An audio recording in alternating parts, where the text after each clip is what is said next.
Well, Merry Christmas and Happy New Year. And the new year is exactly what we're going to talk about today. And I am Caleb Jones, and this is Unchained CEO, Location Independent Income, your own location independent laptop-based business that sets you free from your horrible 9-to-5 job and collapsing the West. And also, if you wish, setting up an international backup plan or moving to a less bad country so you can survive and thrive during the collapse of the West, live a happier life, pay less taxes, be around happier people, and on and on and on and on and on. Today, we are going to discuss a very important topic, how to plan your year. And as a bonus, how to plan your quarter, because in my world, planning your quarter is actually more important than planning your year. But I'm going to cover both in this podcast today. As I record this podcast, I'm not sure when you're watching this, but as I record this, it is December, what is it? December 29th? December 3rd? No, December 29th. What am I saying? December 23rd. It's Christmas Eve. I will be doing a live stream during Christmas Day on my other channel. I'll talk about that in a few minutes. And this is the best time to do this. So I want to talk about this in more detail in a minute, but I'm going to go through, I'm just going to go through this. As you can see, if you're watching the video version of this, I have slides. If you prefer the audio podcast version of this, you go to calebjones.com/podcast. I am on all the usual popular podcast platforms. Okay. Let's get started, shall we? So late December is the best time to do this, is the best time to plan out your year. And the week between Christmas, let's say really New Year's Eve and January 2nd is kind of a dead zone. That week and a half period, because everyone's out of town, everyone's on vacation, no one's working that hard. I am, some of you are, but most people are not working very hard. They're taking time off, what have you. So it's kind of a dead week. It's a good week where, matter of fact, Billy and I were just discussed this a little bit ago. It's a good week where no one bothers you because everyone's doing their own thing. It's kind of nice. So a very good ROI use of this week, outside of you celebrating and hanging out with your family and screaming them about politics and the collapsing West and all that fun stuff, is to plan your year. And historically, I've always, for many years now, I mean, gosh, going back till I was maybe 30, I'm 52, so like 20 plus years I've been doing this. This week, the last week or two of December is when I plan my next year. And this week is no exception. I do a little differently now. Now I plan my quarters, but I'll cover that in a second too. This is the best time to do this. That's why this topic is apropos to where we're talking about right now. And apropos is my word I learned even though I didn't go to college. You do not want to do this in January. So what most people do, most people don't set any goals. The ones that set goals, they set some goals like New Year's Eve, New Year's Day, first week of January. No, what you want to do is you want to hit the ground running on January 2nd. There's a concept I've been teaching for a long time called go time, which we will just be discussing in about 2 weeks on this channel, where January 2nd to the end of May, if you live in the Northern Hemisphere, is the best time to get work done in your life. Best time to scale your business, best time to start a business, best time to focus on your work. Also, best time to date if you're a man. Talk about that a little later. So what you don't want to do is sit here on destroy that first week or two of January planning stuff. You want to do it when the time is dead during December so you can completely hit the ground running on January 2nd. Every year, I've been saying this for a long time, the morning of January 2nd, I view as a gunshot. You know how they have those sprinting races and a guy, little gun, shoots a gun in the air and they run, they go. That means it's the start of the race. That gunshot is as soon as you wake up on January 2nd. Boom, and you hit it hard and you go. You don't want to sit there and say, okay, now what do I do? If you zoom in, it's a parallel concept to when you sit down at your desk in the morning. You don't want to sit down and figure out what you're going to work on. You want to plan that out the day before, the night before, and you sit down and you go. You just go crazy. Okay? So don't do this in January. Do this now before January 2nd. You can do this New Year's Eve if you're not going to go party. You can do this New Year's. I mean, I wouldn't do it New Year's Day. You could. You might be hungover. So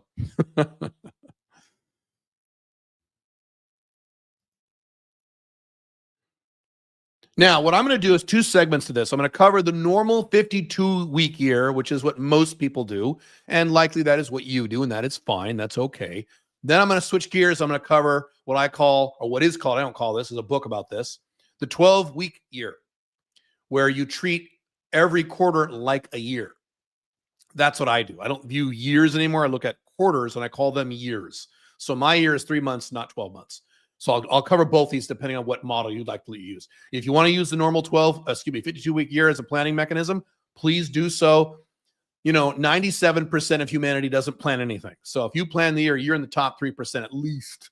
So great, please do that. If it's just too weird for you to plan the quarter and treat a 12-week period as a year, that's fine. We'll do the North Lake. Plus, there's a lot of parallels between the two procedures. Most of the procedures in the planning the 52-week year carry over into planning the 3 month year. Okay. All right. I don't know why I can talk today. Let me have a drink. Hang on.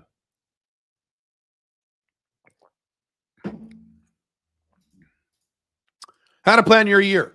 So when I say year in this context, that means the normal 52-week year. We're going to start with that. Here we go. Step 1. You must review the prior year. It's very, very important. I used to not do this. Big dumb mistake. You have to plan the next year in context of what has happened, what you have learned, the mistakes you have made, and the wins and the goals you have accomplished in the current year.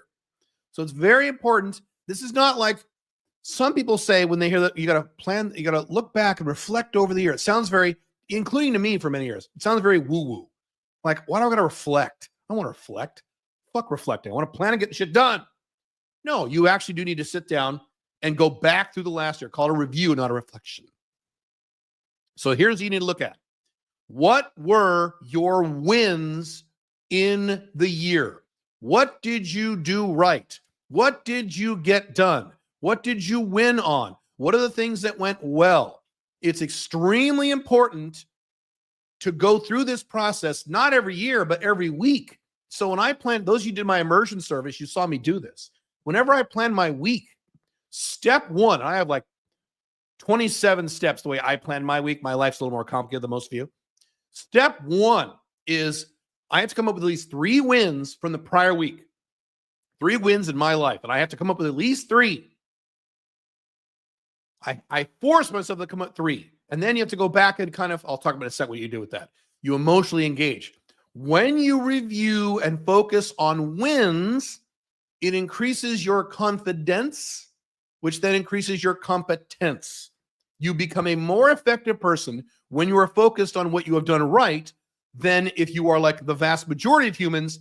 And when you reflect on it, thinking like, oh, I fucked that up. Well, I didn't get that done. Well, I didn't start my business. Well, I didn't lose any weight. Well, my girlfriend broke up with me.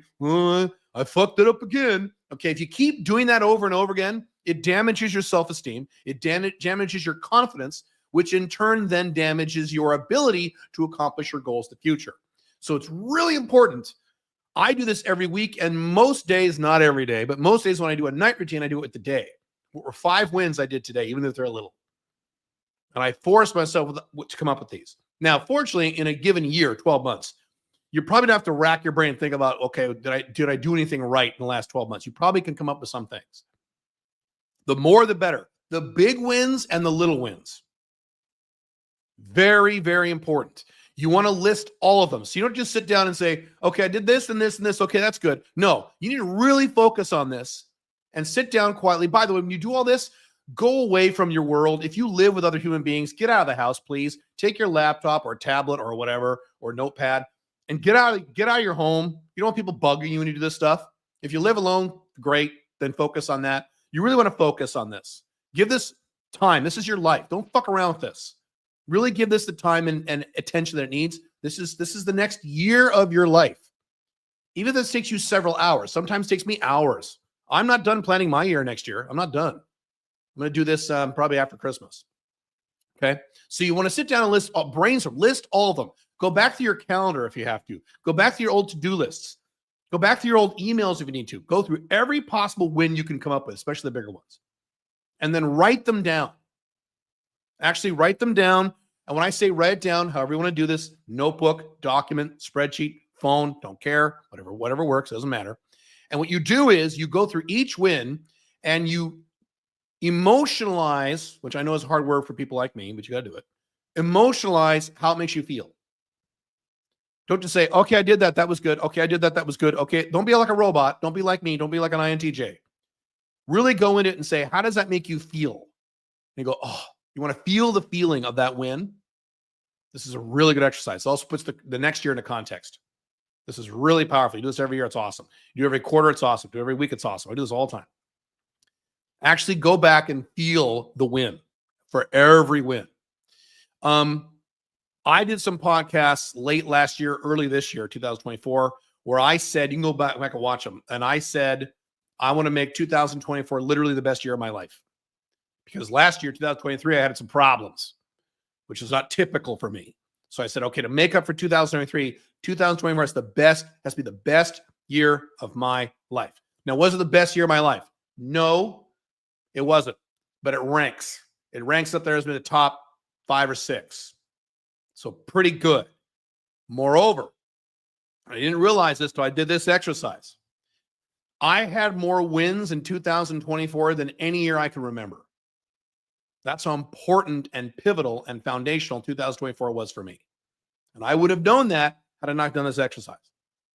I mean, I've had some huge, in 2024, since January 1st of this year, bro, I have had huge wins in my personal life. Things I didn't think that would work. Huge, some of which I've talked about on my other channel, some of which I have not talked about. Huge wins. I have had huge wins in my physical life, my physical fitness. For example, here's one win. I injured myself last year because I was starting to get tight, wasn't stretching. And now I have a 30-minute long stretching routine. I stretch my entire body and I hate it. And no one ever stretches, including bodybuilders and fitness coaches. They don't stretch because no one likes doing it. So I'm in rarefied. I do it damn near every day. I do it 6 days a week. Like it's a habit. And I feel so much better. I can move my arms now. I couldn't move my arms certain ways. I mean, it's fantastic. Little things like that. I'm never going to get injured like that ever again. I could go on and on. I'm fasting all day on a regular basis now. I was able to fast 3 days in a row several times this year. I've never been able to do that my entire life. So, I mean, I could just list win after win. In my business life, I have had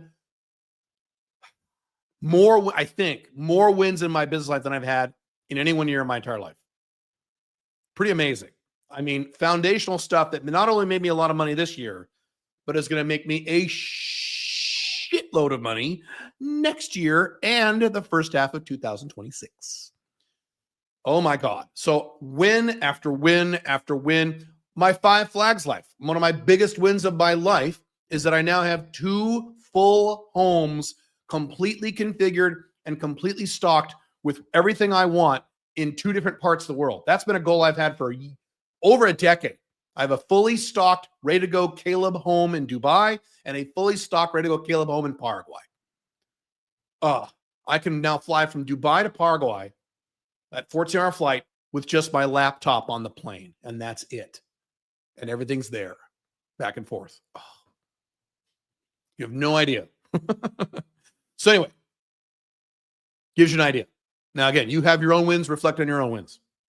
But Kayla, what about the things I did wrong? Okay, so what you do now is, after you reflect on your wins, you don't say, all the shit I did wrong, and all the mistakes I made, I got divorced. Okay, no. Instead, you say, what did you learn? So you have wins and you have lessons.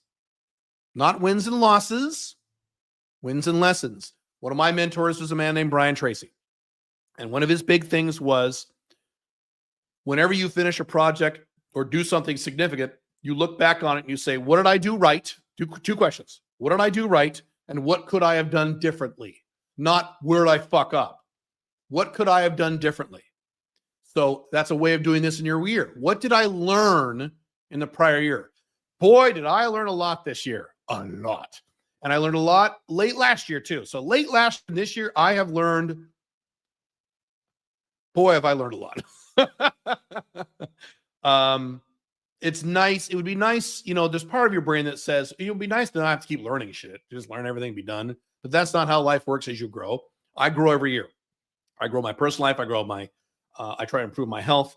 I certainly grow my businesses and scale my companies. So I get into new zones where I have to learn new things. So I have learned a mountain of shit in the past 14 months. A lot. So what did you learn? This is going to make you leverage what you learned this year into next year.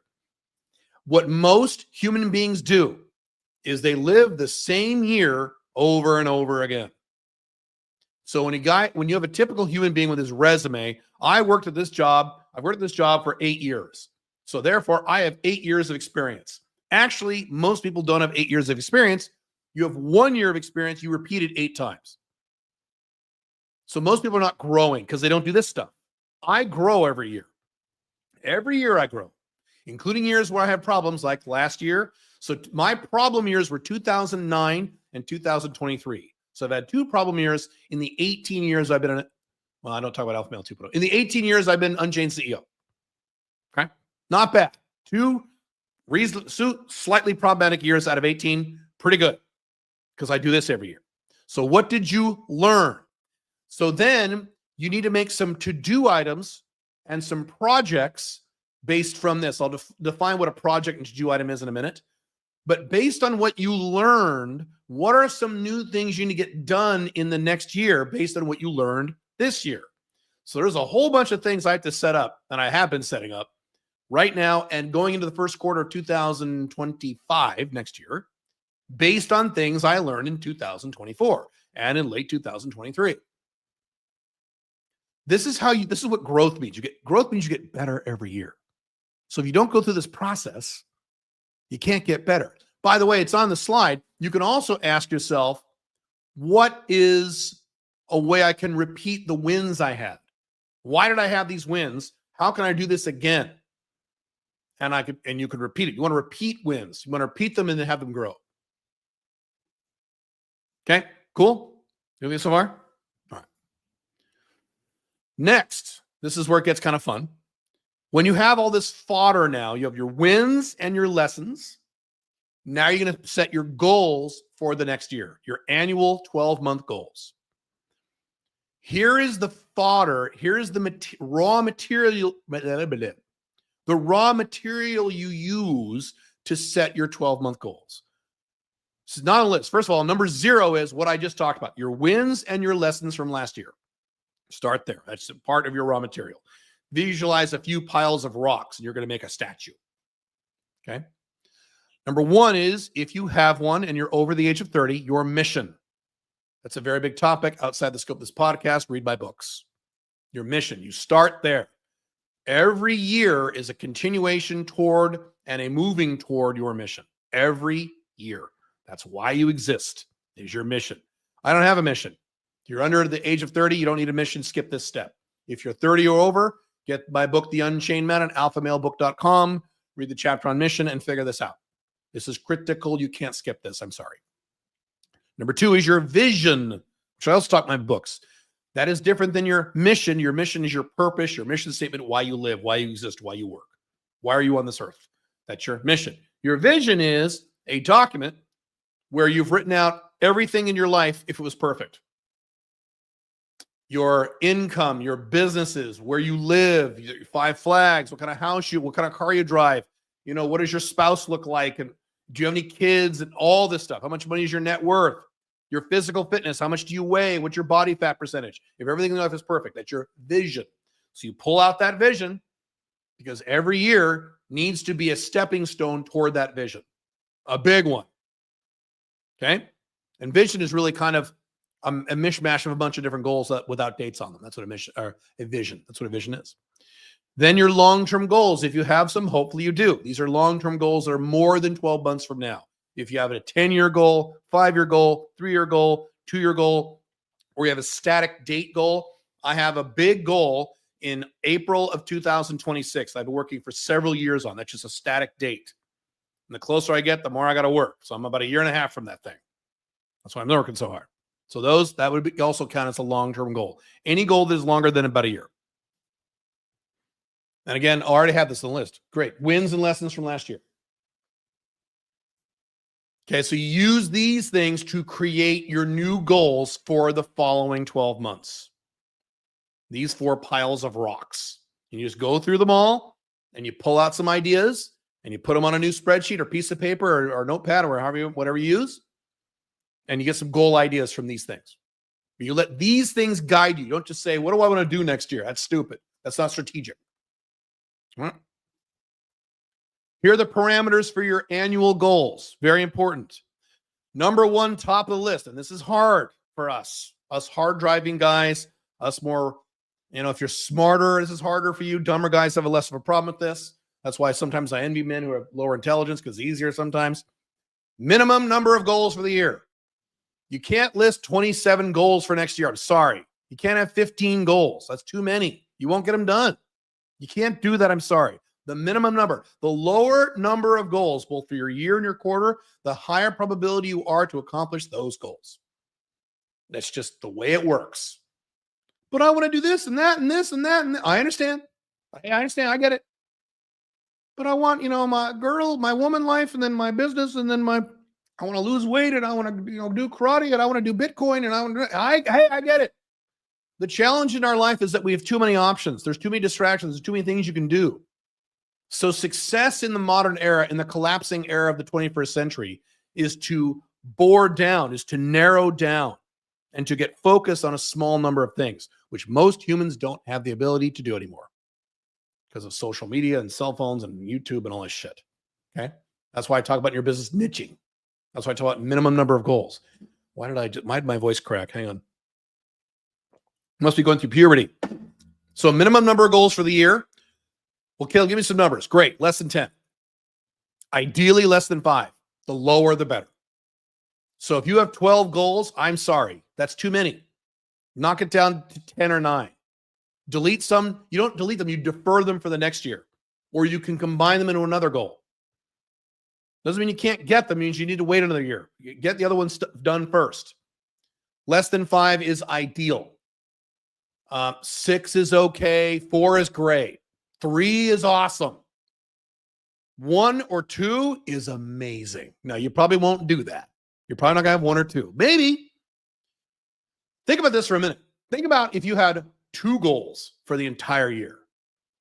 You're that fucking focused. What do you think your odds are of hitting those goals or at least making massive progress on those goals? If those are the only 2 things you're working on all year, can you imagine? My friend John Somnez, one of his quotes is, every man is, I mixed this up, either 1 year or 2 years. I think it's 1 year. Every man is 1 year away from his perfect body. But to hit that, you have to focus on that one objective. You can't say, I want to get ripped 6-pack abs, and I want to start my Alpha 2.0 business, and I want to get a promotion at work, and I want to date some new girls, and I want to move out of the country, and this and that, and I want to get my black belt. You can't do that. It's not how this works. So the lower, the better. Every goal must be numerically specific. You can't say, I want to make more money. You can't say, I want to double my income. You have to actually put numbers on your goals. How much money do you want to make? Or what do you want your net worth to be at the end of the year? Or what percentage increase do you want in your revenue if you have a business? Percentage numbers are fine. Hard numbers are fine. It doesn't matter, whatever makes sense for the goal. You can't just say, I need to improve this. What does improvement mean? You need to quantify all improvements in your life. Now, I say on here, even if not financial, even if it's not a financial goal. So you can't say, I'm happier or I'm not depressed anymore. Can't say that. Instead, you'd say, on a scale from 1 to 10, my happiness on most days is at least a 7. See? So you can add 1 to 10 onto any non-financial or non-numerical goal. Certainly with your fitness, you can have how much you weigh or how much you can lift. Attach numbers to every goal the best you can. The brain works better when it has a number to hit.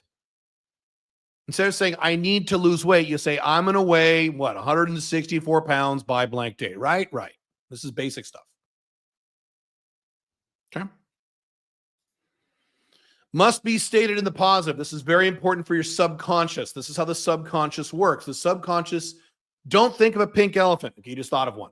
So you can't give things in the negative. You have to state everything in the positive. It's really important.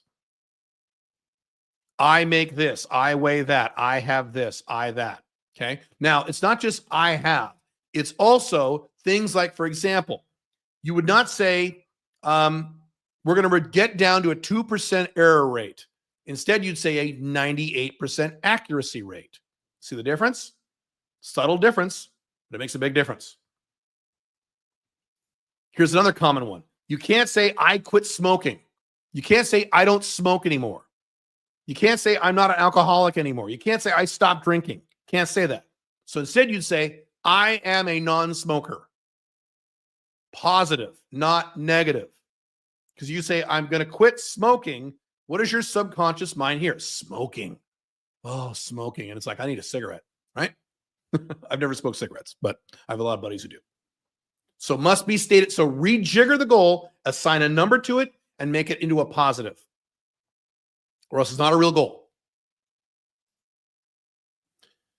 How hard should your annual goals be? And this is kind of a general rule for all goals, I think, but especially for annual goals, we have 12 months to do it.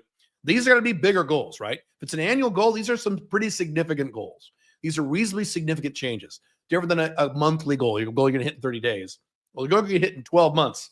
These are going to be some pretty big goals, right? Right. Okay, so here's the deal. You want your goals to be medium to medium hard in difficulty. If they're too easy, if on a scale of 1 to 10, it's a 2, it doesn't even need to be a goal. It's just something you should just go do. It should be a to-do item. It's interesting to do. Let's like saying, I need to wake up tomorrow. Well, that's a little easy. So you don't need to set a goal to wake up. It's a to-do item, right? If you don't want them really hard, a lot of you fuck this up, and I have fucked this up too, and you set these amazing hard goals. You're making $22,000 a year, and you set a goal for next year. I'm going to make $200,000 by the end of the year, $200,000 a year. A little tough, okay? And the problem is the inverse of what I said earlier. If you make the goal too difficult, then you will fail to hit that goal. And at the end of the year next year, at this time next year, you'll be wallowing about what a loser you are. Going, I didn't do it. I set all these goals. I didn't hit any of them. Bullshit. I suck. You don't want to do that. You want to be able to hit the goal, but it can't be super, super duper easy because then there's no sense of accomplishment. So medium difficulty goals. Well, what does medium mean, Caleb? For you, I don't know. I don't know how much you weigh. I don't know how much money you make. I don't know what your woman life is like or your dating life if you are a woman. I don't know what these things are for you. Whatever is medium difficulty for you, just figure it out. Make your best guess. What if I'm wrong? Then you're wrong. I've said many times in many podcasts and many articles, I've been very honest about this. I have set many, many, many annual goals throughout my life I did not hit. Some I got improved on, some I didn't hit at all. Way it goes. But you know what? I hit a lot. I hit most. More than 60, 70%. Which is why my life is so much better today than it was 10 years ago. And then 10 years before that. I mean, you can't even compare 10 years before that.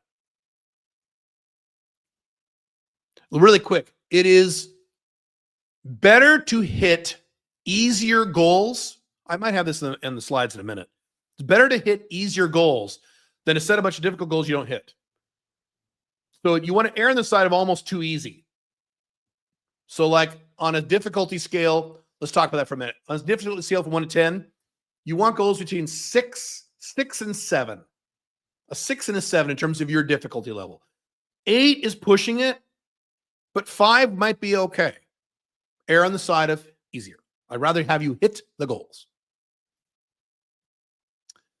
Break down the goals into projects and to-dos. So what's the difference? So you take each goal, not very many, less than 10, hopefully less than 5. You take each goal, put at the top of the page. You say, okay, what's everything I got to do to accomplish the goal starting from January 2nd? Because that's when the year begins. January 1st is a holiday. January 2nd. Starting January 2nd, what do I got to do? And you write down everything I got to do. Okay, now a to-do item is a singular task. Send Joe the email about blank. That's a to-do item. A project is a grouping of to-do items. Set up the website for my new location-dependent business. That is a grouping of several things. You need to get a domain name. You need to find website software. You need to go there and set it up. If there's a button, you got to attach the button to mailing list software or a PayPal account, right? So that's a project. So project is a fancy name for a grouping of related to-dos that achieve one outcome. That's a project. So when you list all these things, Some of the things you list will be to-dos, and some of them will be projects. What you could do is you could put the letter T by a to-do. So you list everything. You put the letter T by a to-do and the letter P by a project. Well, how do you know the difference? Well, if you read in a line item like set up a website for da-da-da, that requires multiple to-do items. A to-do item is you get it done in one task. Even the task takes 3 hours, it's one task. Write blog article. That's a to-do item. That might take you an hour, but it's still one item and then you're done. Set up my new blog is a project. You see the difference? So T by to-dos, P by projects. Everything you've got to do to accomplish that goal from where you are now. List all the projects and to-dos for each goal. Then what you do is, before this, let me rewind. Some to-dos you will find go under projects. So then under each project, you have a list of to-dos. Okay, which is fine. You can do that now or do that later. That's okay. But you might realize that some of the to-dos, oh, they're actually part of this project. So you can take that off the to-do list and put it under the project list for that project. Make sense? You can consolidate. Then, when you have a nice, solid list of to-dos that are outside of any project and projects, you put a deadline on each project. And if you have any stray to-dos, a deadline on each to-do item. Now, often to-dos, you can just get those done the first week of January. If they're to-dos, you can just say, look, by January 8th, all these fucking to-dos are done. In most cases, you can do that. Sometimes you can't. In most cases, you can't. So you're going to be left with projects. So then you put a date, a calendar date of when that project is due. And, well, how long do I know? How long? I don't know how long it'll take. Guess. Do some Google searches, use ChatGPT, and estimate. Estimate as best you can. If you're estimating on something you're brand new at and you've never done in your life, add 40% to it. So if you think if it's something brand new and you do some research and you think it'll take you about 6 weeks, make it 8 weeks, 8 or 9 weeks, just to pad it. Again, I'd rather you hit your deadlines than not hit them at all or be super fucking late on them. Okay. Every project I have in my life has a to-do by it, at least on a quarterly basis. I'll cover that in a second.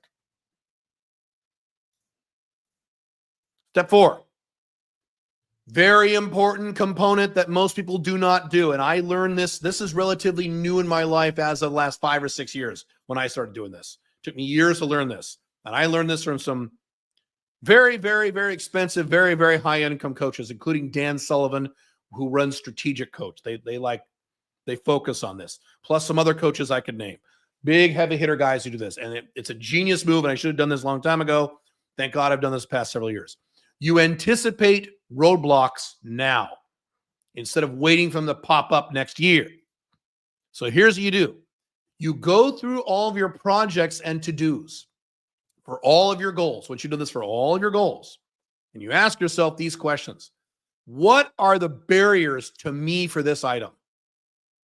What are the possible barriers, roadblocks, and problems that I'm going to come up with when I try to go after this project and get this thing done? And immediately your brain will come up with answers because our brain is good at coming up with negative answers. You'll say, oh, what about this? And oh, this, and oh, this will probably happen, and oh, this might happen. Great. Write all those down. Make a list of all the possible problems that will impede you from achieving this project by your due date. Okay. What parts am I personally going to struggle with? Everyone has different personalities. Everyone has different talents.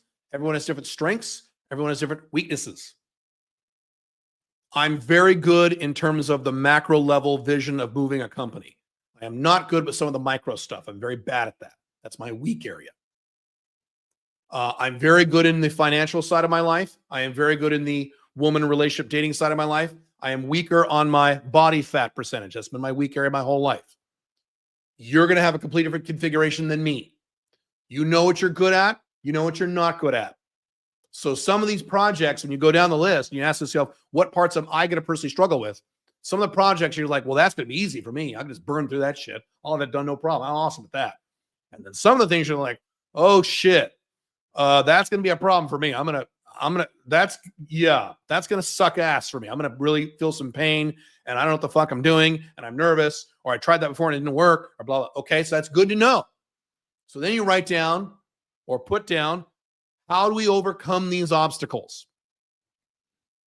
How do we overcome these roadblocks and the personal problems you will have with these items? Instead of just leaving this up to what happens next March, you can now anticipate these things. So you write down all the potential problems. Then part 3 here is you add more projects and possibly more to-dos to deal with those problems based on the answers to those 2 questions. What are the barriers I might encounter? Where are the parts that I'm going to personally struggle with?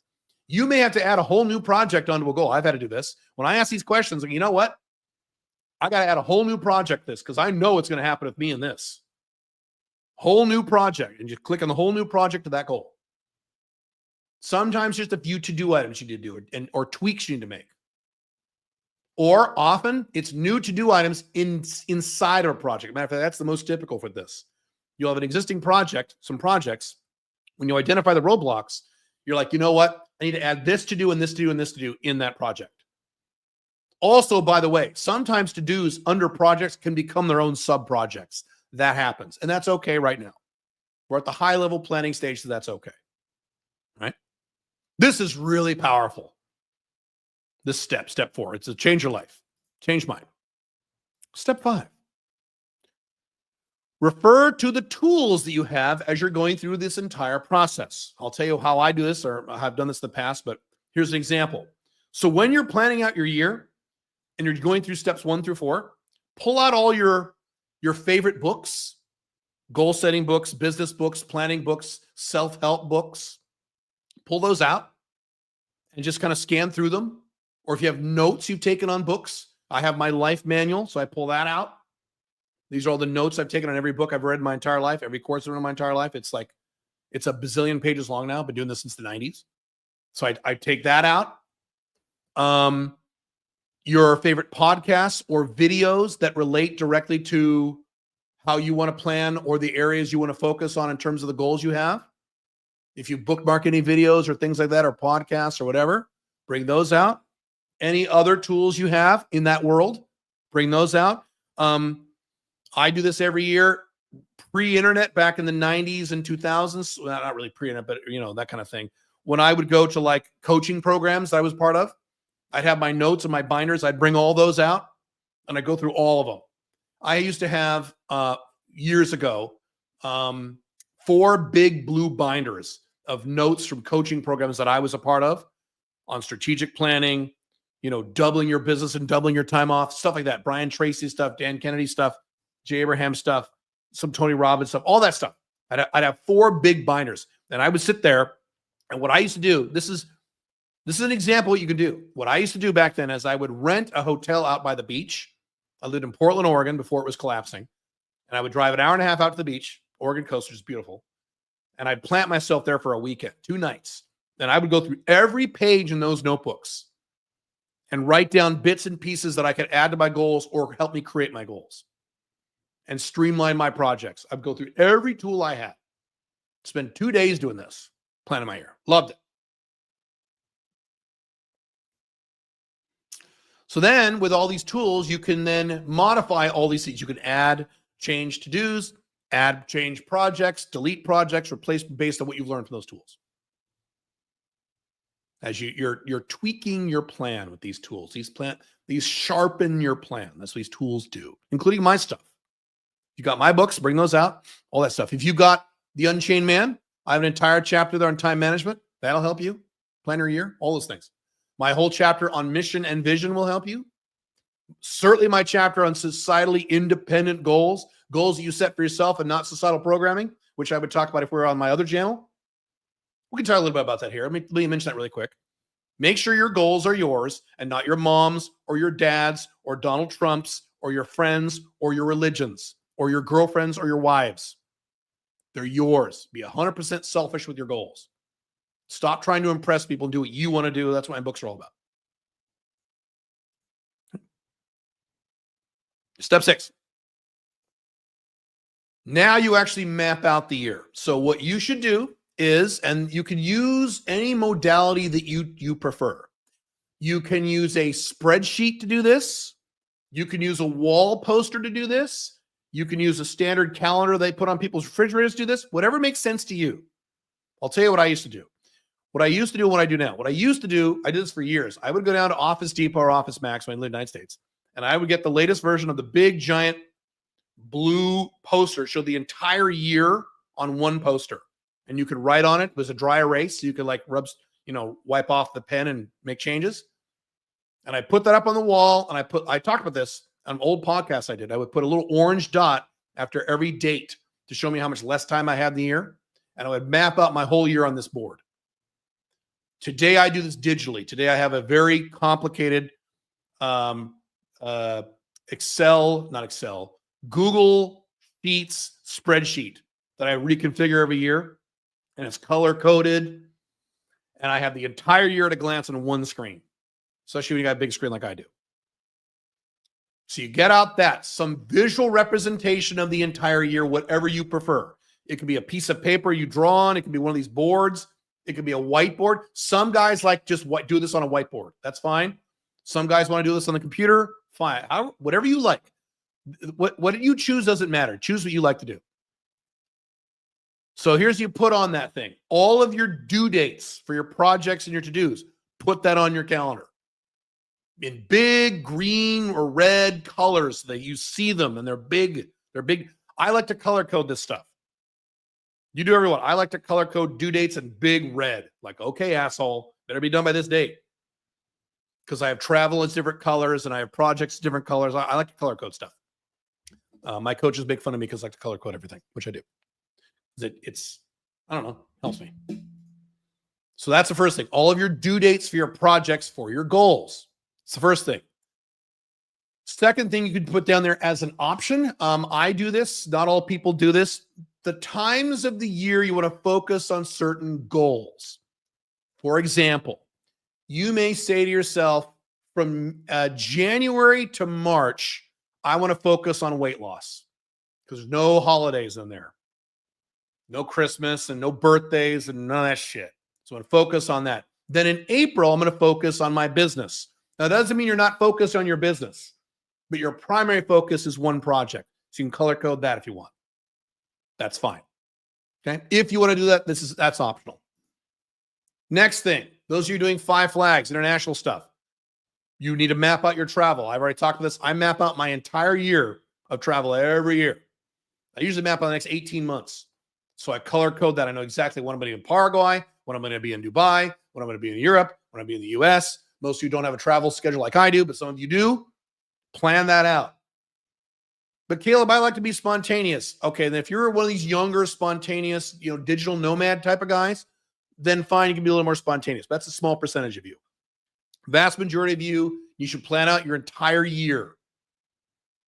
That's really important for things like I can't tell you the number of reasons why that's important. You need to know where you're going to be in advance. In your personal life, in your work life, you need to know where you're going to be. And you base those decisions based on weather. That's where you start. That's how I base mine. I'm in Paraguay when it's nice in Paraguay and shitty in Dubai. I'm in Dubai now where it's beautiful in Dubai and horrible in Paraguay. However you want to do this. If you have multiple flags, when are you going to spend time on those flags? Okay? You map that out on the year.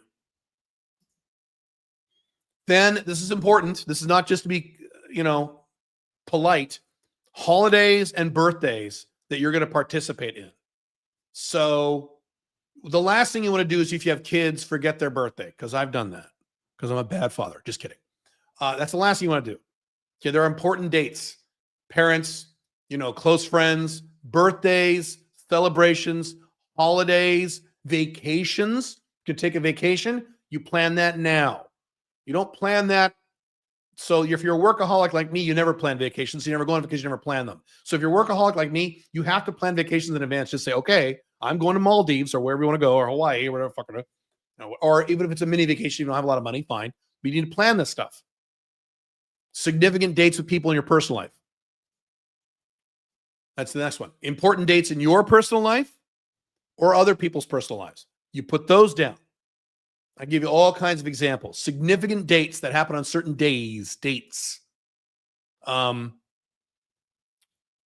I?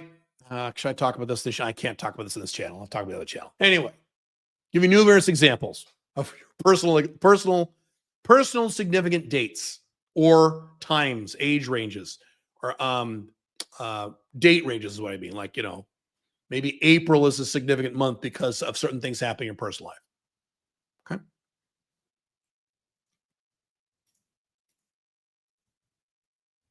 Okay, that's it. That's planning your year. That's how you do it in a nutshell. You can get more advanced than this, but I don't want to get super advanced because then you won't do it. Now, I'm going to shift gears. And this is optional. This is for those of you who want to look at the 12-week year, which is a book. This is where you reorient your thinking to stop thinking about years and start thinking about quarters instead. I have been in very expensive, as I mentioned, coaching programs for people like me who are going to make a minimum amount of income to be accepted in the program. And across the board, all these programs, and these are formulated at top by people who make more money than I do, they all say to a T, you focus on quarters. You don't focus on years. You can if you want, but if you want to really hit it hard in your life, you focus on quarters. Stop thinking about years, stop thinking about quarters. Now, again, I'm going to repeat this one more time. What I'm about to describe to you, if it sounds too weird and it's easier for your brain to focus on the year, and for most people it is, then that's fine. Please focus on the year. That's great. I'm not saying you shouldn't focus on the year. Please do that. But if you are willing to try something new, you can try the 12-week year. And yes, that is a book. But that's not the only book that recommends this technique. I knew all about this technique before I ever had even heard of the book. I only heard of the book, I think, 2 years ago. 2 years ago? Yeah. Maybe 3 years ago. But I've been doing this for about 6 years. It's all about quarters, not years. So next year, you don't get a year. You get 4 years. So 2025 is not 1 year. It's 4. 4 12-week years. So instead of saying quarter, you say 12-week years. So I've reoriented my brain in the last few years to start thinking about the 12-week year instead of the year. I know it sounds strange, but I'm going to show you how this works. 12-week year is a concept so I'm reading off the slide. You ignore the year completely and instead focus on quarters. You treat each quarter like a year. Right. You just have 12 weeks in the year instead of 52. So everything I just talked about, you're going to apply to the quarter. So I am not planning, not really, 2025 this week. I'm really not doing that. A little bit. I have some goals that are beyond 3 months. But what I'm really planning is what I call 2025-1. So what I do is I name each 12-week year based on the year plus a single digit 1 to 4. So next year for me is 2025-1. January, February, March. Then in April 1st is 2025-2. Then in June, April, May, June, July. No, July, it's 2025-3. Then in October, it's 2025-4. Then it'll be 2026-1. I've changed this all in my brain. It's taken a while to do this. Okay. Why do you do this? Focusing on quarters tends to get you into action better and faster. Because the quarter, the 3-month period, is a really good span of time because it's long enough to get some serious damage done. It's long enough to accomplish some amazing shit. I have accomplished some amazing shit in 3-month periods. Amazing shit. You could start your own business. We have the 90-day business builder. Why do you think I chose 90 days as that number when I developed that program? It's a quarter. You could be making money. You could go from having no business to be making money in your new location dependent business in 1 quarter. Can you do it in a month? Yeah, people have done it in our program, but that's not typical and it's kind of hard.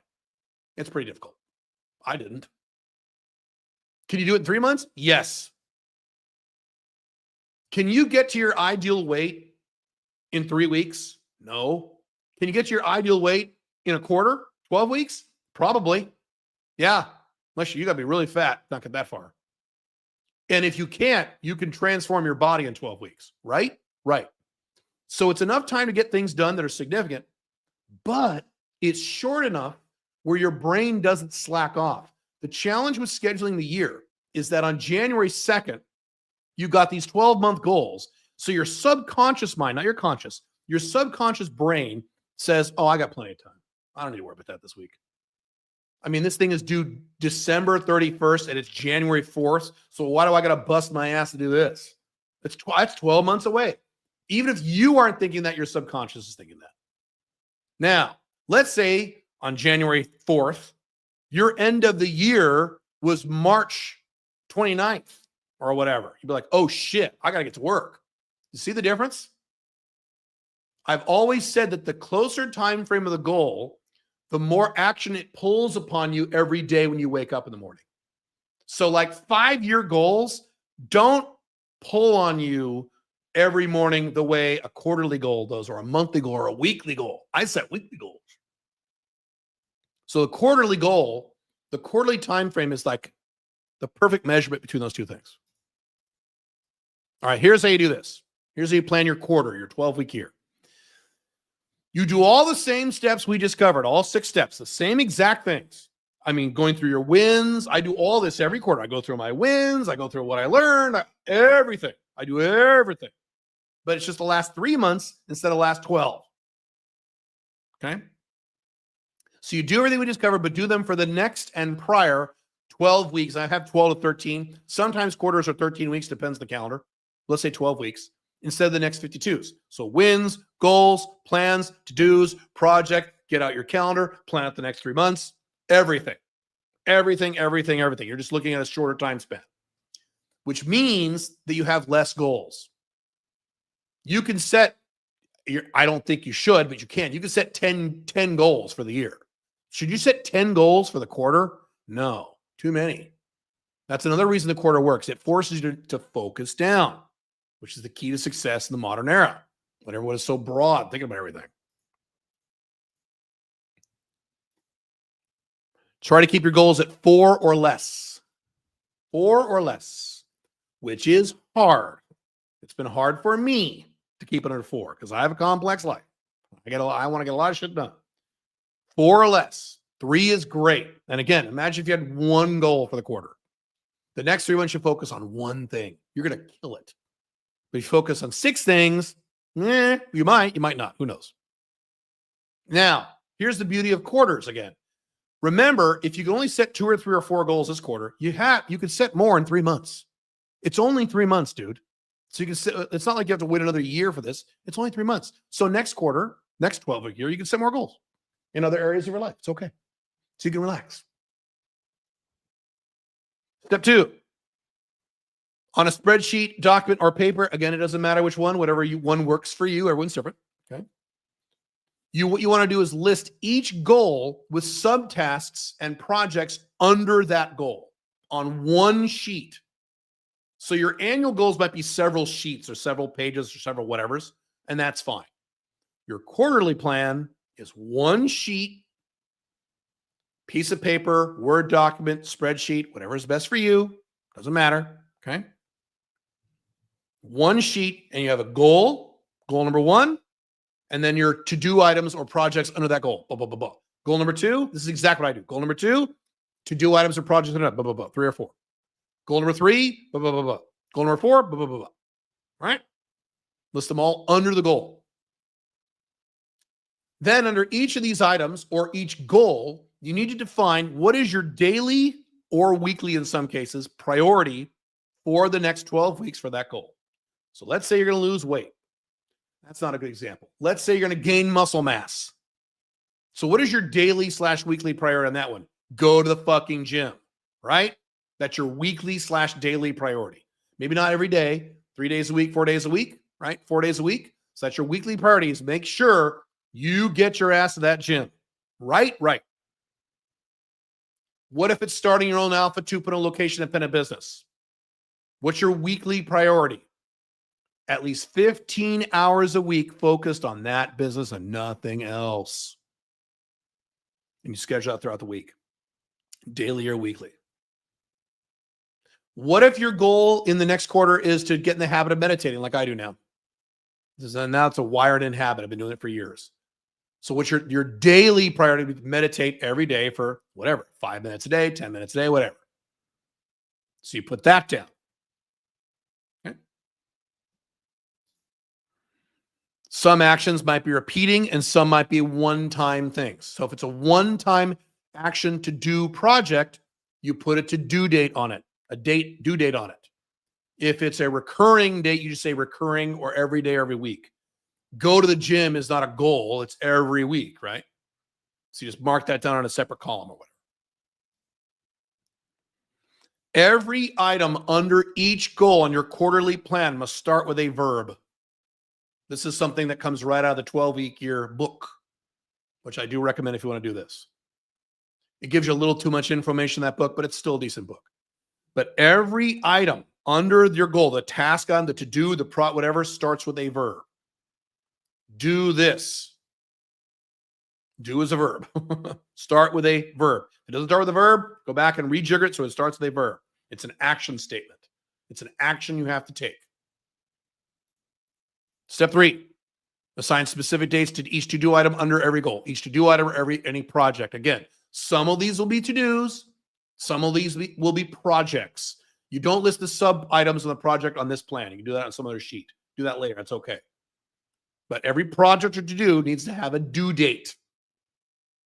And then that goes on the calendar, your quarterly 12-week year calendar. Make sure to give yourself enough time. Again, it's better to hit your goals by the due date than to be late or not hit them. So be nice to yourself. Add a little buffer on there of 25% to 40% or more. If you're brand new at it, shit, double the time if you have to. You think it'll take you 2 weeks, you've never done it in your life? Great. Put it on a four-week due date. That's fine. Be easy on yourself, especially the first time you do this. Especially if you're new at planning out these things, you're not good at this. Be easy on yourself. I can be a little more aggressive because I've been doing this for over 30 years. So I can be a little tougher on myself. If you're brand new at this stuff, don't be Mr. Alpha Male Stud. Just be easy on yourself. Take it easy. Baby steps. Rule number 1, it's better to hit a goal before or by the due date than to be late or not hit it at all, which I've been repeating several times throughout this podcast, haven't I? Be generous and give yourself time. I already talked about that. All right, step 4. Okay. I know my audience, and you're going to have problems with this. Keep your quarterly plans as simple as possible. If your quarterly plan is pages and pages and pages of data and notes and numbers and plans and this and that, and no. Small number of goals, small number of to-do items are each goal. Each to-do item is a small number of words, not 14 paragraphs. I know you assholes. And I used to be like that until I realized what a dumb mistake I was making. I know my audience. You guys are going to want to write all this stuff and, pages and pages and arrows pointing around. Come on. The more complicated this shit is, the less likely you'll do it. Simple. As simple as you can make it. But Caleb, it's complex to do what I do. I don't care, man. Make it as simple as possible. I didn't say simple. I said simple as possible. Some of you, not most of you, but there's a few of you who do complex shit. I understand. My life is a little complicated, isn't it? My personal life, my Five Flags life, my businesses, that's a little complex. But I do my best to keep this up as simple as I can. As simple as I can. You don't want tons of items. You don't want a bunch of complex items. The more complex it is, the less likely you'll do it. And when I was younger, INTJ, robot personality, I would make these plans, oh my God, pages and pages of all this detail and shit. And I didn't do any of it. I didn't end up doing any of it because it's too complicated, too much. Your brain just shuts down.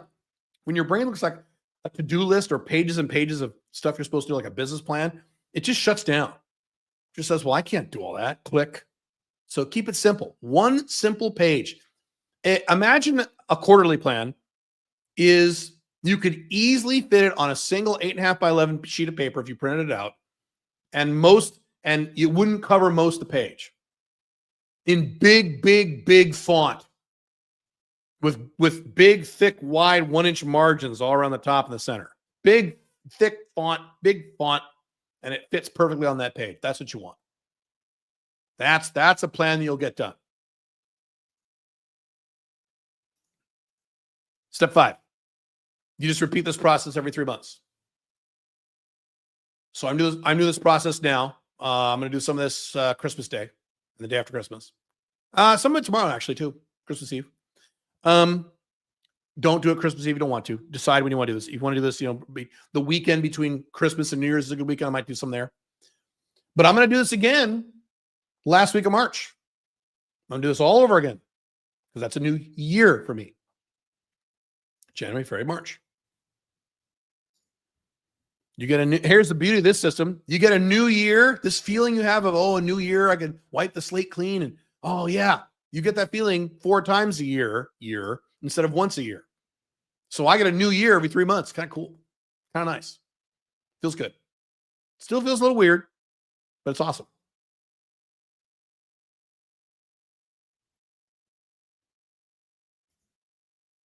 All right. I'm going to show you guys a case study, which winds right into this. Talk about Business Builder for a minute, and I'll answer your questions. Cool? Cool. Okay. This is Eugene. I'm going to show you a video in a second here. Many of you say, but Caleb, I'm in music. How do I make money with music? You're about to find out. Eugene was in our Business Builder program, and he's made thousands of dollars in the music niche. Now, he didn't do it by playing music because that doesn't work. So Eugene is a great example of someone who found a lower end niche like musicians and music, which doesn't have a lot of money, where he found a niche that has a significant problem with people who do have a lot of money. Let me bring this up here. And as usual, you'll see me again. It'll be my clone talking to Eugene, and I'll try not to pause us. I have things to say about this. Hello, everybody. I'm here with Eugene. Really quick, if you have no intention of ever joining 90-Day Business Builder, that's fine. That's not the point of these videos. Listen to what Eugene did and do what he did. Learn from him. He is so good. I might have him on one of these live streams, and you can ask him questions. I'm strongly considering doing this. Eugene went through our Business Builder program actually last year, and Eugene has made a pretty decent hunk of money, but it took you a little time to get going. I'll let you talk about that. So when did you first sign up for our Business Builder? When did you first join? September 2023. 2023.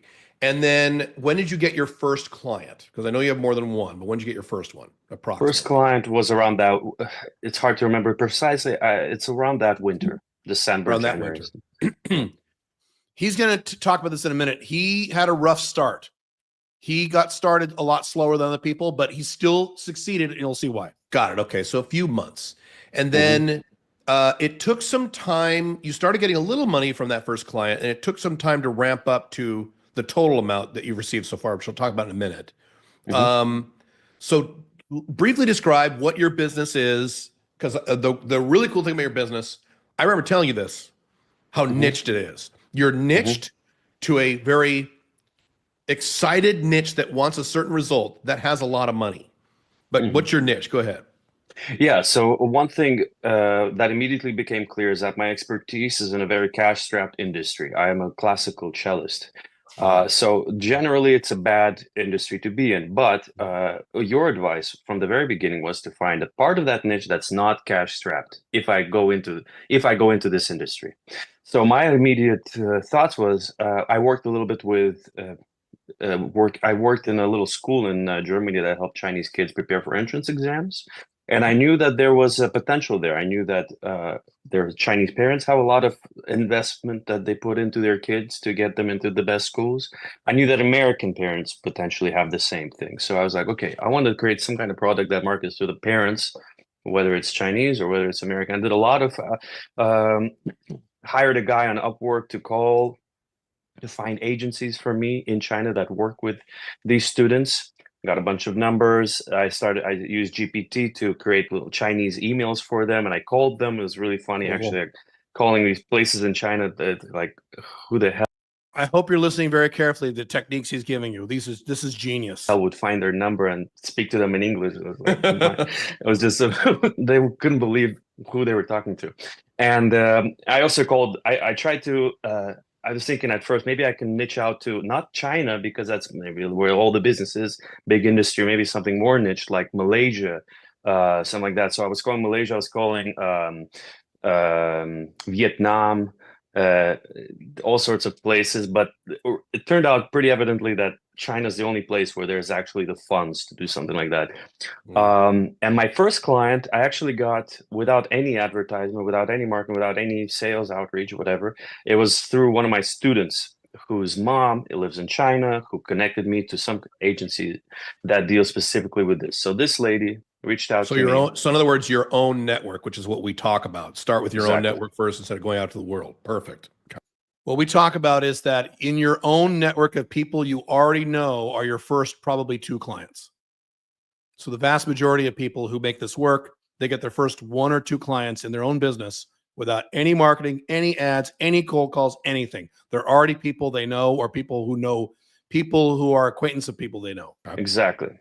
And so it became pretty clear that I was dealing with a culture that was very different in terms of business and also the Yeah. language barrier. Very hard for them. There were some things that definitely didn't work. For example, it was hard to value-based price myself because they wouldn't tell me how much money I could make them. Period.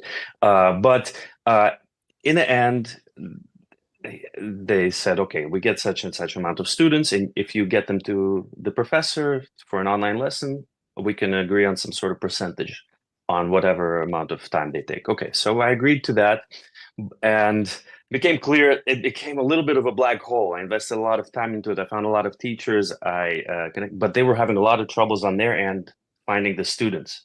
So for a long time, I was iffy whether I want to continue on this niche with this client. I wasn't getting other I remember clients. that. Yeah. Yeah, whether I should completely scrap this thing and go another direction. I actually found another niche that had a very specific problem in the meantime. I don't know if you want me to go into that or not, but I Not did. yet. Not yet. Okay, so and then part of my outreach, I also wrote emails, like I said, in Chinese language through GPT was a really great help. And I found another client. This client was a huge client. We dealt with 20,000 students. So I thought, okay, maybe this is going to work. Turned out to be the same kind of black hole, where a bunch of time investment with fine teachers, no money, no students coming in. And then lo and behold, half a year later, after finding the first client, slowly the money started coming in, and even one student turned out to be extremely profitable. So, for example, my second client, which is this big corporation, for example, they needed a piano professor in England, and their potential fee for this professor was between 250 and 350 pounds per hour. And I would call the professor. First of all, I still don't understand why they can't reach out to the professor themselves. But anyway, I found Yeah. I found the professor for them. For me, it's obviously easier because I'm in the music scene. I have it's easier for me. Just I also speak English, obviously. So I reached out to this professor and I asked him, how much you want to get paid per hour? I get you an online student, and they're like 150 pounds, 200 pounds. I'm like, great. And I called to contact this agency, and I say 350. And so in the end, And they said, what did they say to 350? Yeah, they said 250 to 350, we can do it. Yeah. So I hope if you're paying attention, I hope you realize what he did. This is called geo arbitrage. Talk about this a lot. So big profit per you per hour without spending any money per hour. So yes. Correct. I don't spend any money per hour. I ask the teacher, first I find the teacher says I can teach or I cannot teach. I want to take this student or I cannot take this student. Then I ask them what their fee is. Then I say, ask those guys if they can accept that fee. Then I ask them what time can you give the lesson. They give the time, I pass it on, blah, blah, blah. And then they have the Right. lesson and I'm out. And Great. then I, Awesome. sometimes I would get a higher commission on the lesson than the professor would take for the lesson. Yeah, And I've done that myself in the IT sector. Yeah, well, you're making more money than the actual person provided the service. Yes. yeah, How much and money? So really quick, so you understand, he's making more money per hour than the teacher who he's referred the business to, even though he's not doing any teaching. So the teacher makes 100 an hour, and Eugene makes like 150 an hour, and Eugene's not doing anything. He just put them together. This happens all the time when you do cross international stuff, where something is expensive in one country and super cheap in another, and you just put the people together and make money. Have you made so far total? So far, total, the last couple of months have been kind of quite productive. but in the end, it's 5,000, around $5,200, correct? With Right. For the yeah, currency. euros. Right. Okay. Right. For Yeah. euros. Yeah. So he makes money in euros. We had to talk about converting that to dollars. About 5,000 euros, correct? I was also supplementing that with personal online lessons. So to get ball rolling, sometimes they would ask if I want to teach. And I Okay. teach the cello, and I could charge Did a you do lot more that? money. Did you do any of that stuff or no? Right. So I did do that, and that was a lot more Oh, lucrative for me than didn't know teaching that. here where I live in Europe. So here in Europe, the fee for per hour is 50 to 100, and I was charging Yeah. 150 to 200 on. Okay, did you hear that? So he did the inverse on the other side. What is available where he lives in Europe is very low paying, but in China it pays a lot. So he did that. So he did it both ways, which is smart. Wow. So So say they got it. In Europe, how much you were charging? In Europe, you could charge how much? in Europe, if you're a very highly qualified professor, the most you could ever ask per hour I've ever seen is 150 euros per hour. But most people charge under 100. And Then in China, but it's 250. in China, if you're a professor, like someplace like Bangkok or Shanghai, you can charge up to 400 bucks an hour. So a lot of these Oh, students, they're ready to pay a lot of money, and especially yes. for a professor in in the West, or even for myself, Yep. I could charge a much higher rate than I could Hallelujah. get from locally here. Right. And this is all location dependent. Yes. Right, it's all online. Because you live in Europe full time. Yes, Got it. Okay. Are you collapsing American by west. birth? I just got my. I am American. I'm Russian by birth, American also citizenship. Just got my German citizenship as well. Got it. Okay, that's right. I remember some detail about that. Yeah. And so right now you were mentioning earlier before we hit record that you are now looking at starting to run, are you going to run ads? You're going to start doing paid advertising now that you're making money, right? Now that I have some money, I actually reached out to one of the clients. A person working for one of the clients is a very good editor who I worked with before to create advertising for them. And I asked her to create for me a social media presence in China. And I also want to hire Great. somebody to reach out based on commission. That I don't want to pay them, but I want to pay them a commission if they find clients for me, Great. and to get more clients. Because right now I realize that the big bottleneck is I don't have enough clients. There's no way I can create at least like something like 10,000 bucks a month off of Right. just these two clients. Correct. So I need more clients, and so. And when you say client, you're not talking about an individual student, you're talking about an organization that represents students, correct? That's So when you say the word client. My heart wants to say the client should be students, and that I could probably get a lot of students by marketing myself to students and teaching online directly to them, make some good money. But then I'm tied per hour and by time to Right. but my brain and the business builder course is telling me, reach out to the agencies, disconnect yourself from the time investment per hour payment, and connect to the other teachers. So this is a classic example of when you think like an employee, which is most human beings, and thinking like a business owner and a CEO. Like when I get questions on my social media, hey Caleb, I want to start a business in cybersecurity. So I should go to college to learn cybersecurity, right? No, that's thinking like an employee. You can hire people on Upwork to do all the technical shit you want. So he's making this mental transition. He said it beautifully. My heart says I want the kids to be my students so I can help them and charge them by the hour like I had a fucking job. But my business builder training, my CEO training tells me my client is the corporations who refer the students to me because that I can scale to 10,000 a month or more. Perfect. Oh my God, I love it. And you're exactly right. You want to remove yourself from the per hour stuff. The per hour stuff is fine getting started, but that's not a real business. That's just you're exchanging one job for another type of job. So this is just music to my ears. I know you've talked to Billy a lot about this stuff. So this is because a lot of what you're saying is stuff that Billy teaches too in the programs. This is great. God, this is great. So my standard question I ask whenever I do these is if someone's watching this and they're on the fence about joining Business Builder, they're not sure, what would you say to that person? Look, I would say to that person, first of all, absolutely be sure this is the best thing you can get. Absolutely. a little bit more in detail, I would say since I started Business Builder, your brain starts to think about business, and your social circle starts.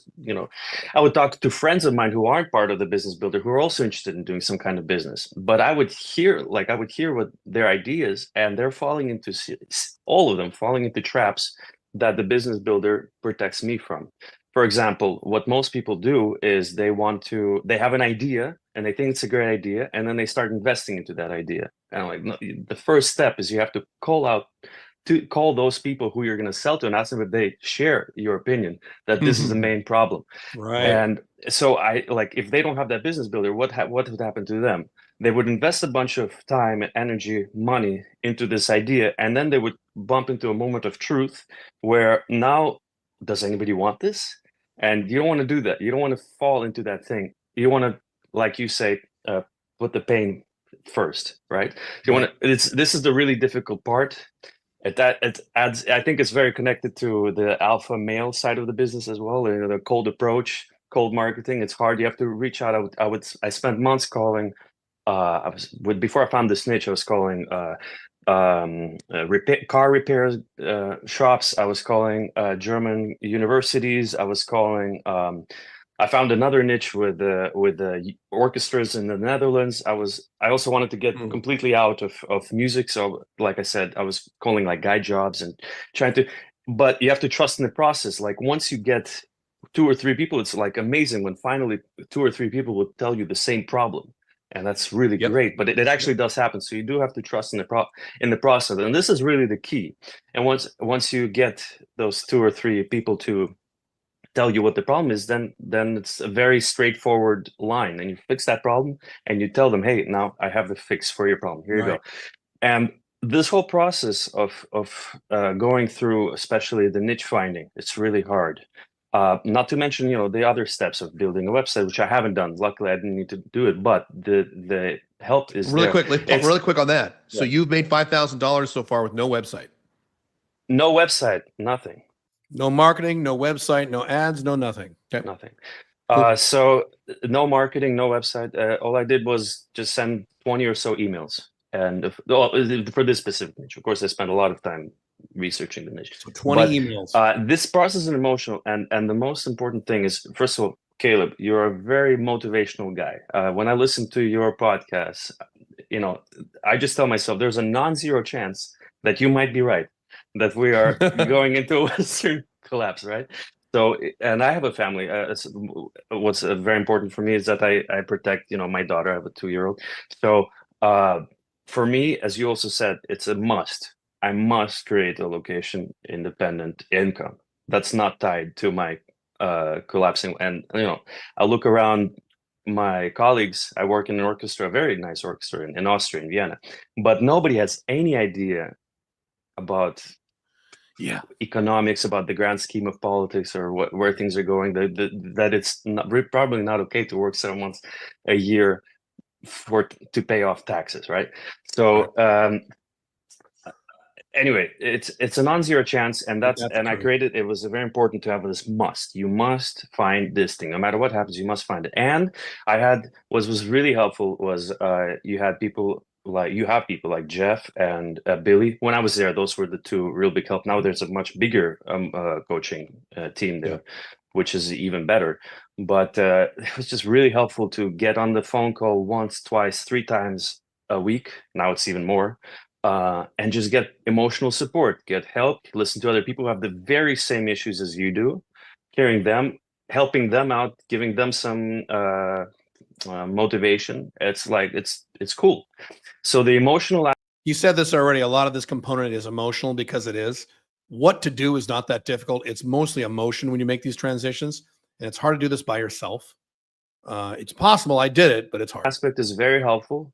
It is a stressful thing getting through that niche finding process. When you're calling people and telling you finally get to some guy who's telling you what their problem is, and you have no idea what the hell they're talking about. And you're sitting there and you have like, there's no way I'm going to fix it, but I'm on the phone call now. I'm listening to this guy talk. Okay.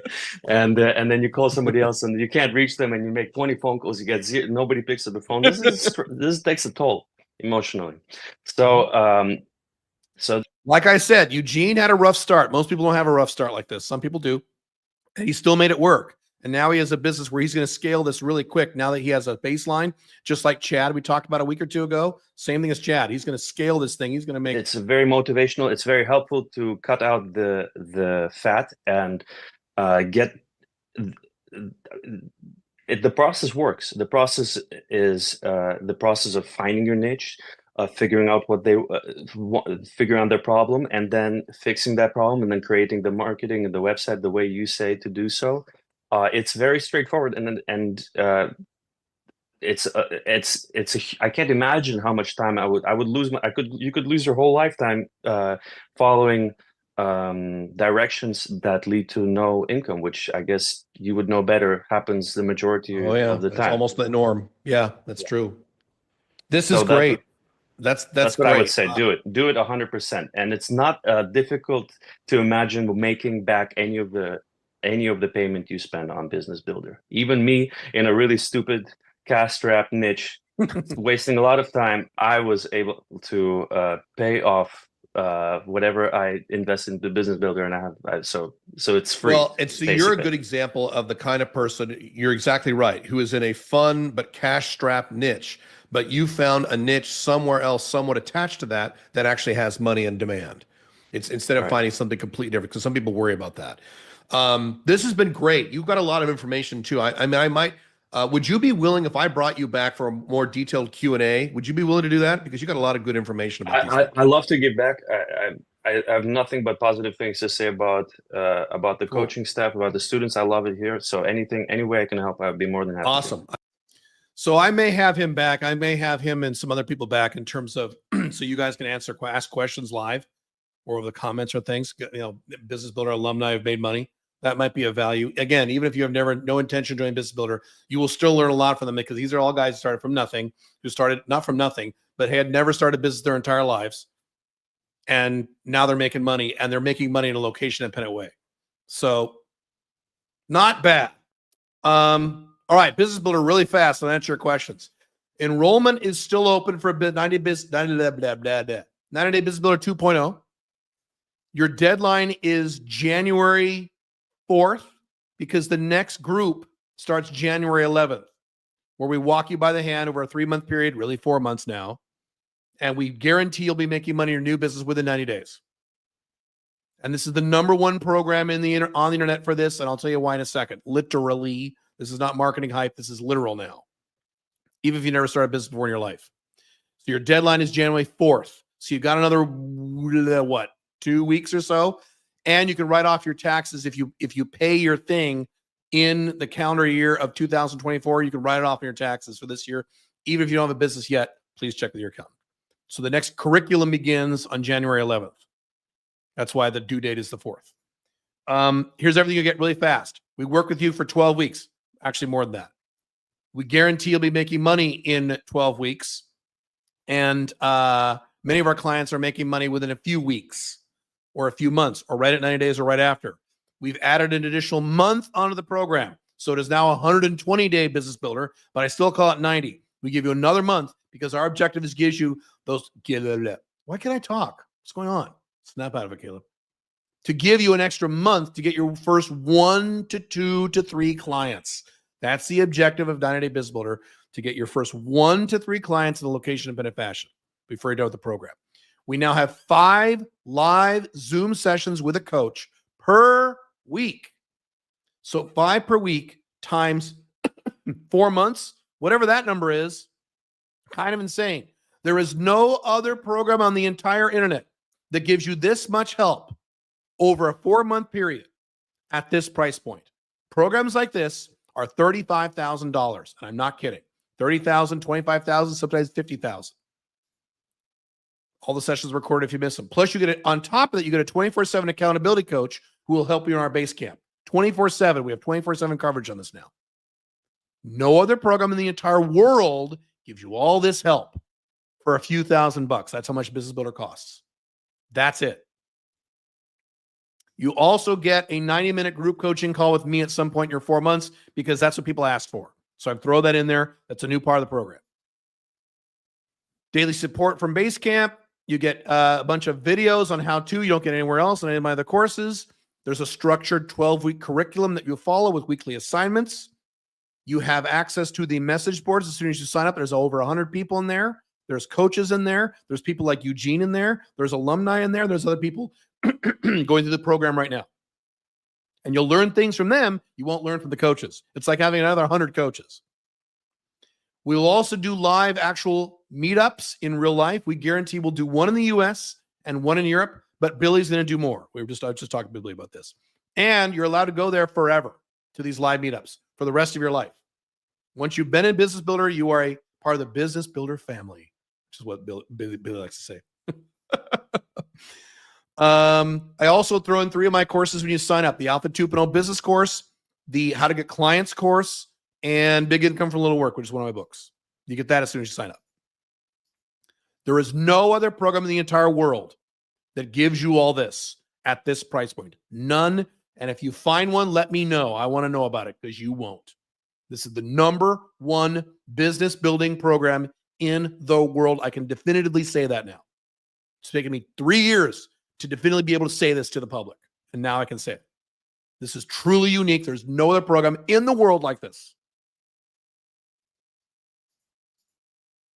The guarantee is, we guarantee you'll be making money for your new business within 90 days in the program. And if you don't, we will work with you for free forever until you do.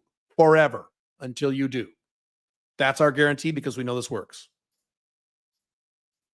If you can't pay the entire amount, you can make payments. We do not charge any interest. We never charge any late fees. Now, eventually you got to make your payments. You don't make your payments, you got a problem. But as long as you're coordinating with us, we're very, very easy about this because we know sometimes you're cash strapped. I've been there. 100% tax deductible in this year's taxes if you want to do this by the end of the year. Next cohort, the next group we start, the curriculum is January 11th. So your deadline is January 4th because you need a week before you sign up to do your first assignments. So the way it works is you sign up now, you'll get all the tools, you'll get the message board, you'll get all the videos, you'll get all the stuff, you'll get your first assignments, you work on those. It's a great time to work on this right now when it's kind of dead right now. And then you hit the ground running on January 11th that's when your actual courses begin. So your 120 days actually begin the first day of your first session. So if you sign up now, you'll be in the program for about 4.5 months. 90-day biz with a Z, bizbuilder.com. You got to book a call, get all your questions answered. If it's not for you, fine. We're very nice on the phone. And you sign up and you can quit your fucking job and leave your collapsing Western country. It's kind of nice.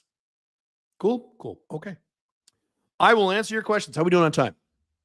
Okay, I have another session in the top of the hour, so I will do my best here. Let me put on my glasses because I can't see shit because I'm old. Someone is asking woman questions. I do not answer those on this channel. A lot of you guys are excited about this topic. Cool. Having quarters make more sense. Having quarters makes much more sense. Prefer quarters as you break the year down, making quarters. I agree. Is Christmas a good time to start writing goals and planning the year if you have 2 projects to work on during Christmas holidays? Yes, it's still a good time because no one bugs you.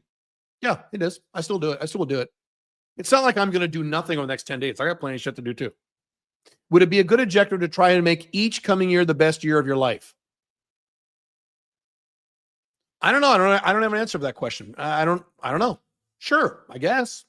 That'd be a little aggressive as your years get. See, the problem with living a great life, like I do, is that trying to top the prior year is hard because you've got some good years. So my entire thing is my 40s was a paradise. Now I'm in my early 50s. So I'm trying to make my 50s better than my 40s. That's going to be, I think I can do it, but that's going to be really hard because my 40s were fucking awesome. So that's the challenge. Can you give some more explanation on the line between goals and projects? I kind of already did. Hello, Caleb. Aside from Billy, how many of the coaches that work for you are location-independent, unchained men, women? Do they follow what you preach? So all of them. The answer is all of them. They're all location-independent coaches. All of them, to my knowledge. There's about 9 of them. To my knowledge, they're all location-independent. Do they follow what you preach? In terms of business, yes. In terms of Alpha 2.0, no, because some of them are women. And some of them are, normal guys. But in terms of business, yes. If I have time off from work in the last 2 years of 2024, is it important to incorporate time for relaxation for the first week while still? That's a decision you make on your own. I cannot tell you when you should relax. Everyone has a different pattern about that. You need to look at yourself and look inside and answer that yourself. Instead of relaxing for a week, maybe you relax for a few days. I mean, everyone has a different answer to that question. Is it crucial to build momentum for the final week of 2024? I think it is. I think it is. You don't have to, but I think it is. Hardcore 1.0. My big goal is Alchemy Independence. Would you recommend The Subtle Art of Not Giving a Fuck by Mark Manson? Sure, that's a decent book. Sure. Why do I care? The why do I care question is not working for me. Sure. Yeah, read that book. Good idea. When identifying a big roadblock, doesn't overcoming that become an extra goal? Sometimes it can. That's usually not the case, but sometimes yes. Sometimes you got to make an entirely new goal. That's not normally the case. That's not typical. If every project I have is not related, does every project I have to be related to a goal? I'm afraid I might cheat a little as I have too many goals and rephrase them as projects. If you're doing quarterly, the answer is yes. If you're doing yearly, annually, no. If I'm in the final stages of completing my goals projects due for the start of the new year, should this be included in 2025 goals? If it's that important, yes. If it's something that'll be done by the end of February, but it's that critical, yes. Does completing a project or a business make it easier to do doing 5 flags and makes the project process less stressful? More money always makes everything less stressful, yes. When you make more money, it always makes the other side of your life, the other areas of your SLA, a little less stressful. Yes, speaking in general. Would 3 goals per quarter be decent? Yes, that'd be great. Is from now until New Year's to finalize on an ebook if you're in the second draft? I can't answer that question because I don't know how long your book is or how complicated it is. Is the time after Christmas? Dwayne, you're asking very microscopic, narrow questions I can't answer unless I was in your life. So I can't answer these questions. I'm sorry. When initiating your Alpha 2.0 business structure, how diversified should your niche business be? Can there be 2 different niches in the same industry? No. What he's talking about is I recommend 2 to 4 location-dependent businesses that have nothing to do with each other. So I said that have nothing to do with each other. So no, I would not put them in the same industry. That's a red flag. Otherwise, why? Now, what you could do is have those be additional income streams in your first business. But your second business should have nothing to do with your first business. So my example, not right this second, but over the past 15 or so years, was a business teaching dating advice for men on the internet, a corporate productivity and strategic planning consulting practice. What do those have to do with each other? Literally nothing. And then a marketing company that helped IT consultants. What does that have to do with the first 2? Nothing. So 3 companies that had nothing to do with each other. Complete different industries. That's what you want. Will setting up a mailing list for the location-dependent business work during this period? Sure. How about a short paragraph with images to review your plans? Annual, yes. Quarterly, no. If the USA collapses in 2025, can I come crash at UNPF in Dubai? Sure. Pink Firefly and Billy and I have talked about, half jokingly but half seriously, how do we monetize when the United States or UK or Canada or any one of those, or Germany really go down the shitter and suddenly there's a flood of people leaving? How do we monetize that? I have some ideas. And I'm semi-serious. When someone completes 2 businesses or projects by the end of the year, businesses and projects are completely different, Dwayne. They're not comparable. Could this be marked down as a big win and a good? Yes, that's a win. Yes, absolutely yes. When setting prices, you said adding 7 to the price has a psychological effect for customers and clients. Correct. Why is this the case? We don't know. No one knows the answer to that question. All we know is it's a fact. If you put a 7 on prices they visually see, you will get more sales than if you put with a 0 or a 5 or a 1, or you will. Why? We don't know. 7 is magical. I don't know. If living outside the U.S., will the price be set according to local currency? Yes. But again, it's location dependent, so be careful about selling to people in your city. Be very careful about that. That's not location dependent. I read your book and started a business where I go on cameras, smother myself in mayo and what? Okay. The nature thyroid supplement you take in the morning is desiccated thyroid, right? I don't know what desiccated means. I think so, yes. It's a pig. Yeah, I think so. Yeah. I think so. That's correct. How many mg do you take per day? I think I take 60, 50 or 60. My daughter takes 30, so I mess up what my daughter takes when I take. So my daughter has my genetics, fortunately and unfortunately, because I have pros and cons of my genetics. I want to say 50 or 60. I suspect taking this has a lot to do with your excellent energy levels. That'd be my testosterone. That would be my energy levels are several things. A, testosterone. B, thyroid. C, estradiol. D, vitamin D. E, 8.5 hours of sleep. F, lots of sex. G, lots of exercise. D, or G, what's after G? Whatever's after G. Shitloads of water all day. I do everything. No drugs. No alcohol, no smoking, no coffee. I mean, all that stuff. I do everything. Do you always focus on only one task at a time, or is multitasking sometimes acceptable? Multitasking is a terrible fucking idea. It will damage your brain. You need to go back and listen to the 3 podcasts I did on my Alpha 2.0 channel about paleo-compatible dopamine. I did 3 in a series, and I discussed that. No, do not multitask. It fucks your brain. The reason people can't read books anymore and don't watch videos anymore that are an hour, it's too long, because they've destroyed their attention span because of goddamn phones and multitasking, having all these things going on. No, terrible idea. Nope. Do you still do Mexico and Uruguay residencies? Mexico, yes. Billy has a next Get Residency Mexico event in February in Cancun, and the flight and the stay and all the food is included. Yes. Uruguay, no. Would you say respect is more important than love? I can't answer that question on the channel. How complete does you product service need to be before you market? It doesn't. It doesn't need to be complete at all. Just have an idea and then market it. I have worked with a lot of guys who have an idea, they market it, they sign up a bunch of people on a pre-sale, and then they figure out how to make it.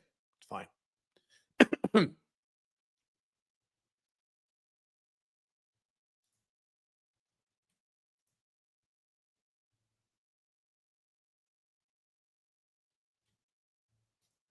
Hang on a moment.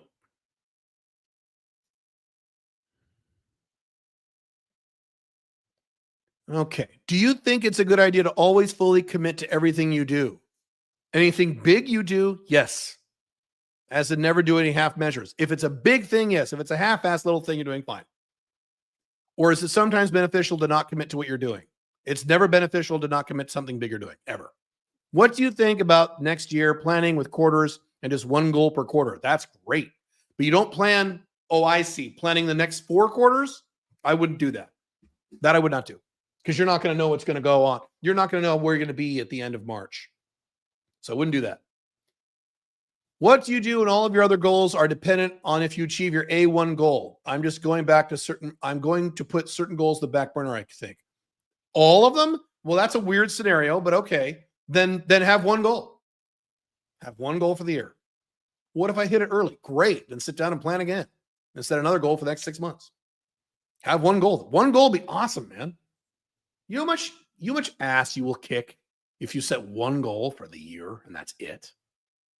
You have any idea? People never do that. They always have 14 goals. Right?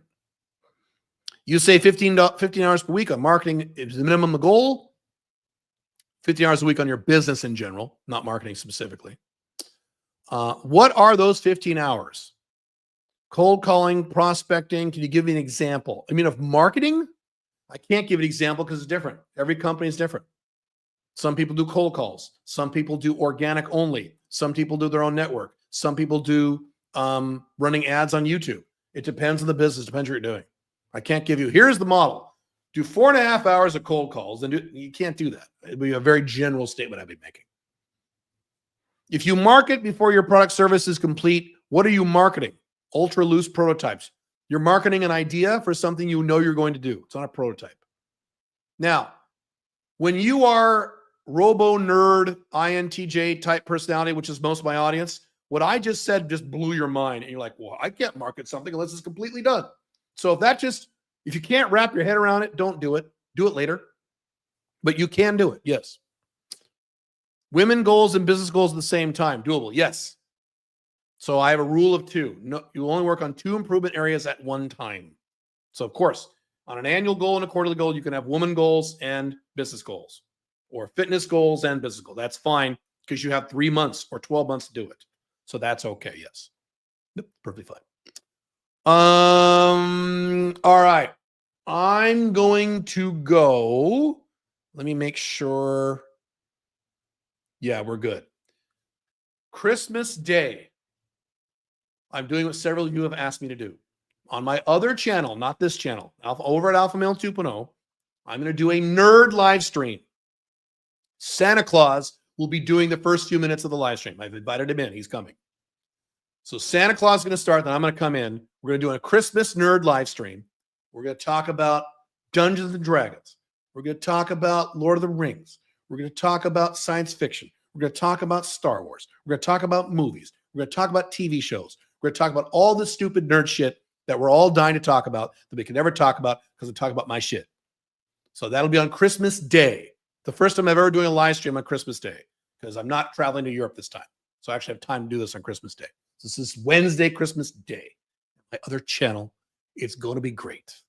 Cool? Cool. All right.